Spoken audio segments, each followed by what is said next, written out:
भोजपुरी के आज एक ऐसे सुपरस्टार के बारे में बात करने वाले हैं जिनका अभी गाना 2 से 3 महीनों में काफ़ी ज़्यादा ट्रेंड कर रहा है। ना ही ये विवाद में रहते हैं और ना ही इनके साथ कोई वैसे टीम में लोग हैं जो आग लगाने का काम करते हैं, यानी आग में घी डालने का काम करते हैं जिसके कारण उनको टीआरपी मिले। लेकिन बात कर ले हम खेसारी लाल यादव अपने आप को ट्रेंडिंग स्टार बोलते हैं और एक पवन सिंह जो अपने आप को पावर स्टार बोलते हैं, वो लोग भी इतना बेहतरीन गाना नहीं दे पाते हैं जितना नीलकमल सिंह हमेशा दे पाते हैं। आप देख रहे हैं कि इनका गाना है जवानी क्या अचार डालोगी, 2.0 वो गाना है 2.0। उस गाने को मात्र 7 दिनों में 6 मिलियन लोगों ने सुना है। वो गाना अभी नंबर 1 म्यूजिक ट्रेंड कर रहा है, म्यूजिक सेक्शन में 1 नंबर में ट्रेंड कर रहा है। इसी बात से आप अंदाज़ा लगा सकते हैं कि नीलकमल सिंह ने ये साबित करके दिखा दिया है कि ना ही तो आप विवादित गाना गा करके या फिर अश्लील गाना गाए बिना भी आप ट्रेंड कर सकते हैं। आप में अगर लगन और मेहनत और आपके मेहनत में अगर दम हो तो कुछ भी संभव है, कोई भी काम असंभव नहीं है।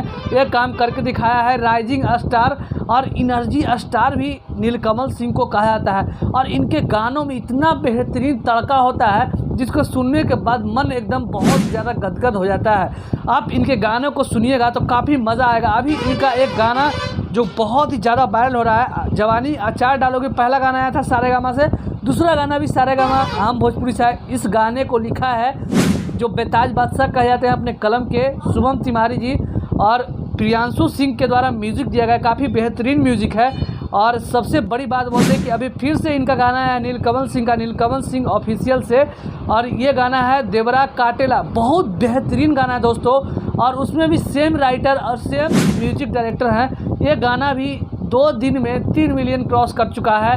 ये गाना अभी म्यूजिक सेक्शन के नंबर 5 पर ट्रेंड कर रहा है। इसी बात से आप अंदाज़ा लगा सकते हैं कि नीलकमल सिंह ने पूरे मार्केट को माहौल बदल दिया है और अपने गायकी के अंदाज से एक अलग कंटेंट दिया है लोगों को। और इनके गाने में 1% भी अश्लीलता कहीं से भी नज़र नहीं आती है। और जो बात करते हैं कि भोजपुरी के हम बहुत ही बड़े टॉप हैं, स्टार हैं, वो लोग इनसे सीखना चाहिए। पवन हो, खेसारी हो, कल्लू हो, चाहे फिर वो चंदन चंचल जो अपने आप को ढोड़ी हुरवा स्टार कहता है, उसको तो जूता से मारना चाहिए वैसे वैसे स्टार को। सुनने वाले लोगों को भी गलती है जिस प्रकार से इन्होंने बिना कोई अश्लील गाना गाए भोजपुरी इंडस्ट्री में अपना कब्जा जमा करके रखा है और सभी के दिलों में राज करते हैं। नीलकमल सिंह काफ़ी बेहतरीन गायकी इनका है। अब हम बात करने वाले हैं ट्रेंडिंग स्टार का। ट्रेंडिंग स्टार का अभी माहौल बहुत ही ज़्यादा डाउन चल रहा है मार्केट। अभी पवन सिंह का एक बहुत ही तगड़ा गाना है जो पियर की फराक वाली, वो बहुत ज़्यादा हर जगह डीजे पर धमाल मचा कर रख दिया है। और धमाल मचाया भी क्यों नहीं, वो भी अश्लील मुक्त गाना है। अब पब्लिक ने भी ठान लिया है कि अब जितने भी ढोड़ी हुरवा गायक हों या फिर ढोड़ी चटवा हो, इस सब को बहिष्कार करेंगे। और जो बढ़िया गायक है जैसे कि समाज लेवल में गाना बज सकता है, समाज में गाना सुन सकते हैं, अपने घर में सुन सकते हैं, वैसे लोगों को अब पब्लिक है जो बहुत ज़्यादा प्यार देने का काम कर रही है। जिस प्रकार से नीलकमल सिंह का गाना अभी बहुत ज़्यादा मार्केट में तबाही मचा कर रख दिया है। इसी बात से अब अंदाज़ा लगा सकते हैं कि हाँ, भोजपुरी इंडस्ट्री का रुख बहुत ज़्यादा बदल चुका है और पवन और खेसारी को भी अपना अब लाइन है जो थोड़ा चेंज करना चाहिए, नहीं तो उनका भी मार्केट डाउन जिस प्रकार से चल रहा है वो चलता ही चल जाएगा और एक दिन भोजपुरी इंडस्ट्री से खत्म। अगर आप भी भोजपुरी का अपडेट सबसे पहले पाना चाहते हैं तो हमारे चैनल को सब्सक्राइब जरूर कर लीजिए।